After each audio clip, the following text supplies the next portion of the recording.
am Chris Kaler. And I'm Amber from Kyuujin Cosplay, and today we are back again, guys, with Hunter x Hunter, episode 109. So, last episode, our king got a heart, guys. Yes. At first we thought he was making a breakthrough. Even his guard thought, Poof thought he was also, starting to regret and question what he was doing with the humans. And then he started his whole speech about violence being the power, and we were like, oh no, he's still the good old Meruem. And he decided, hey, I'm gonna kill that Gungi champion. But everything changed with that eagle attack. Yes, literally. He saw her being basically attacked by the eagle, which is kind of a metaphor for what he wanted to do to her and wanted to do to others. Mm-hmm. And instead of letting it happen or liking this or just, finishing her off, he defended her. He got all emotional about it. He got worried and he was like, you shouldn't be attacked. Like, you should call for help. And she was like, I don't want to bother anyone. It was too early, to call for help or, wake people up. And he was like, no, you should call for help. You're an honored guest here. Oh, my God. Oh my God. His guard won't be happy about it because that means that he changed. That he considered human to be something useful. Yeah, he asked for a name. Respect, at least for her. He started asking, what his name was and stuff. Like he's seeing things a lot differently, which makes me very excited for what happens next. And we were one day away from the attack, so we're doing things now. It's time. This episode, or maybe in 5 episodes, because it's anime, so who knows? Yeah, who knows? But I'm very excited for this next part of the arc. So let's jump in this episode and see what happens. Don't forget to subscribe, guys, if you want to know when these episodes come out, and check out our Patreon down in the description to see the full reactions. So let's watch it, guys.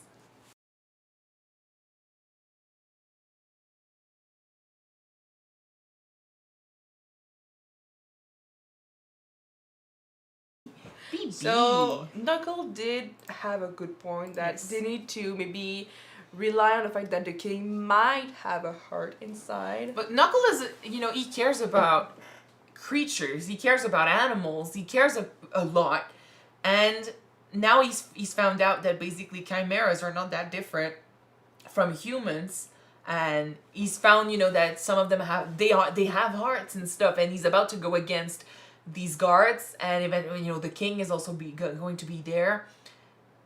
Does that give them the right to, defeat them, kill them? In my opinion, he's got to go past his, his uneasiness towards the fact that, yes, they do have a heart, and yes, they do care about stuff, because they're about to kill thousands of people. True. But Knuckle also said that some of them really need to be dead. He understands because they're gonna get killed in their place. Mm-hmm. So, might be the same thing for the king, because Nefertito needs to be deal with. Well, that brings the question. All the 3 guards need to be deal with. We talked last episode about how we could have a scene where, what if he defends, Kumiko?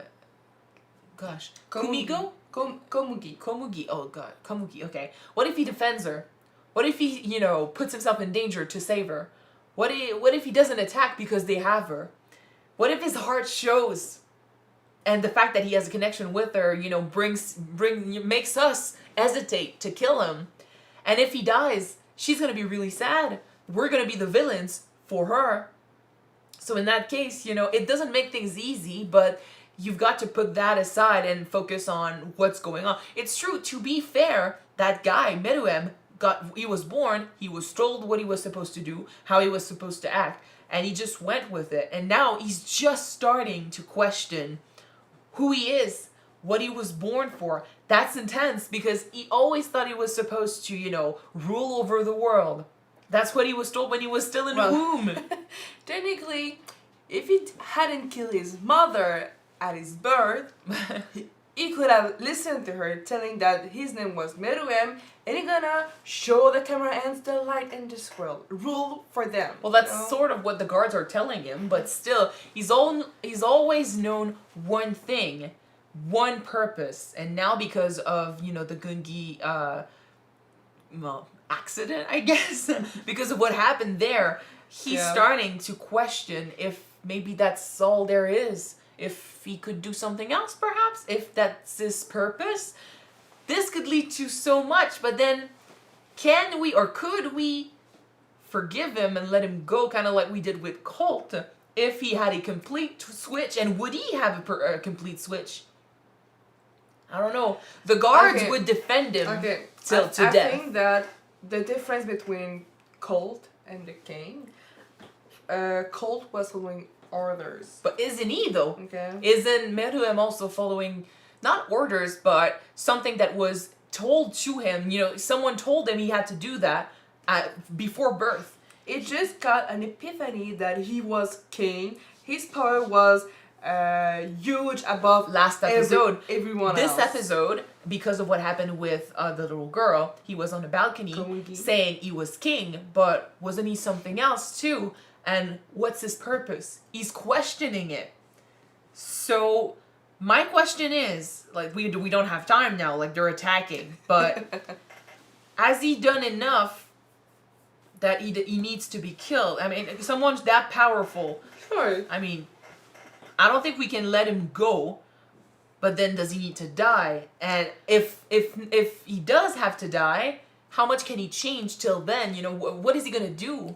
Well, he technically already killed a lot of people. Yeah, like but Colt also brought a lot of people to their deaths. True. You know, they've forgiven worse. Well, it's like that Colt said. No, but it brings a question of ethic. If the king does really have a heart and show remorse, regrets, and decided to change, yeah, maybe spare him his life. He's freaking powerful. You can use him in your organization. I'm not saying he doesn't have to die. I'm not saying that we shouldn't kill him. I'm mostly saying that, you know, right before his death, he started questioning what he was, who he was, what he should do. And that, in my mind, is beautiful, because that not only makes us question if he's truly evil, because, like, we talked about this with the chimeras at first. You know, we were saying that, you know, for them, we are the villains. We hunt them and we're food. You know, it's basic instinct. Mm-hmm. For the king, who was told before birth that this is what he should do and this is how he should act, and that's all he's ever known, now is only starting to question what he's been doing. So if given a chance, could he become an ally? And will he have the time to be an ally? That's the thing. And if he actually dies, we get to feel for him because of that. Mm-hmm. Because was he ever given the chance to be good?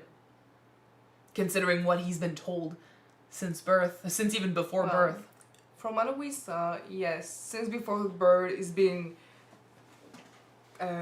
built or modeled to the fact that he's gonna be superior to everybody else, like the big shot. Yeah. He killed with malicious intent. He enjoys killing or get bored because he killed, because it's just killing doesn't matter to him. It's just on a whim. You know what I mean? It's just I feel like for him, killing is just a way to assert how powerful he is. It's just to confirm his status. But that was all, you know, stuff that his mother used to tell him when he was in the womb. Yeah, but and what the guards have been confirming for him over and over again. Ethical actions, yes. If he's only killing because it's his nature, because he was brought up to do those things. Well, it would be nurture. No one, you know, I don't think anyone with a brain is born with a nature that tells them to be evil. It's all about nurture. When you get born, you do have a few things that, you know, are with you at birth, but a lot of those are being given to you through, you know, when you're developing your growth. Yeah. During, you know, how your parents used to talk to you when you were in the womb, stuff that you still process even though you're not born yet. Mm-hmm. And it's genes and stuff like that. Genes and stuff like that, yeah, that's nature. But then can genes truly say that, oh, that person is going to be a killer? I would argue against that. At least I don't think so. Or that we would need an extreme case of, you know, someone who... Well, I mean, even though that if the king was born to be this ruler and this killer, this evil being... But that's only because it's instinct, for sure. What I mean... But you can be a king without being a ruthless killer. No, but what I mean to say is that, yes, we cannot really fault him for what he's doing because that's what he's being brought up to do. But we cannot fault us either because we want to protect our own. I'm not faulting us for deciding that he needs to die. I said it before. I'm not saying he doesn't have to die. I'm saying we are opening the discussion to, is he really to blame for what he became, and does he have the potential for goodness? I think he does because of what he did last episode with the little girl.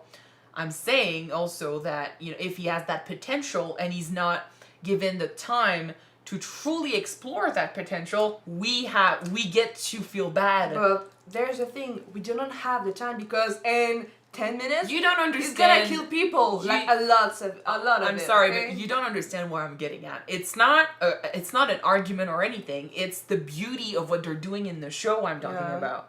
So it's not a question of do we have the time or not. It's just a question of what the show is giving us as a character, which I find beautiful. Mm-hmm. So there's no need to argue over this. Anyway, so now it breaks my heart. The white hair, the eyes, he's dead inside, and yet he still finds the courage to still push a little bit more, do more of his job. He's not going back to the palace unless he does another 180, kind of like he decides that, even though he's afraid, his team needs him and he does something in the end. I hope that he does it. But even if he don't, it's going to be fine by me. Well, I already think he's courageous. I already think he's brave for doing this, despite the fact that he was so afraid his hair lost its color. That's saying a lot. But the fact that he's not going, at first, I was already afraid that Morel was going to be alone, but now that I know that he's at 35% of his strength, I'm very scared. He's already accepted that he was probably going to die tomorrow. Like, he's going in there as, bait, as a distraction. He knows it. 35% of his strength against a guard. Come on. God damn it. Hopefully something happens, but yeah. Oh boy, the boys are ready. They're pumped up. Killua has accepted that he's not the main character. He's just gonna be a support. That's cool. But why does he have a sad face then? Because Shoot notice it. No, that's Killua as a whole. So there's more to it than just this plan and these episodes. I don't know. It depends on which. I mean, to truly know it, we need to see him when he has a sad face. We need to see him in situation, because we know sometimes he does have that face because he still feels like he's very away. He's very different from Gon. Yeah. He's very confident right now, but before the speech and before that, with the pin and everything, the sad face was also like, oh, I'm gonna have to leave you eventually because I cannot keep up with you. So it could be that. It could be, if it's a sad face just linked to what's happening right now, it could be that he's going into this thinking he's gonna die, but he would be willing to do it if it helps Gon, get his revenge. Yeah. Anyway, at least he seems confident, which right now I love. Not only him, but the two chimeras with them are also very confident. Everyone seems confident, and now I'm ready for everything to turn to shit. Boy. And we don't know much about the other two. Neferpitou we know a lot about, but she could still surprise us. The other two, we don't know much about their abilities, so we're gonna get the surprise when we face them. And Palm still has not said if she was alive or anything, so... I hope she is. Seriously, I really do hope that she's alright. I'm still expecting for her to do more than what she did right now, so I don't think she'll show up as a puppet or anything. But we'll have to wait and see. I would really like for her to just show up and help. Waiting. I know, but I think they're making us worry right now, and normally when a show does that, it's because they're about to have her be okay.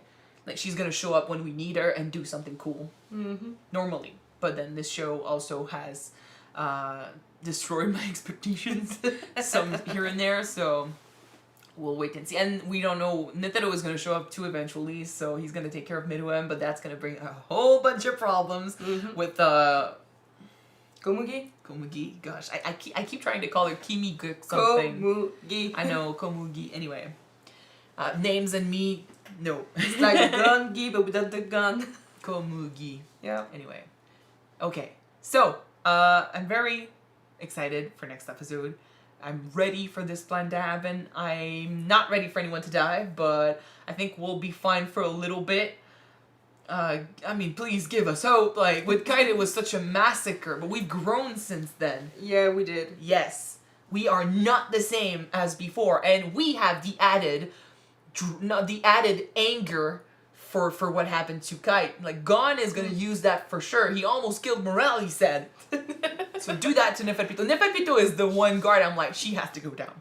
Yeah. Okay, so do you want to talk about anything else? No, I'm done. It's fine. So, thank you guys so much for watching this episode with us. We are starting to plan next episode. If you want to see this right away, it is on Patreon already. You can check it out. The link is in the description below. Yeah, and if you don't, the next one will be on YouTube next week, guys. So, see you then. Bye. Bye, guys.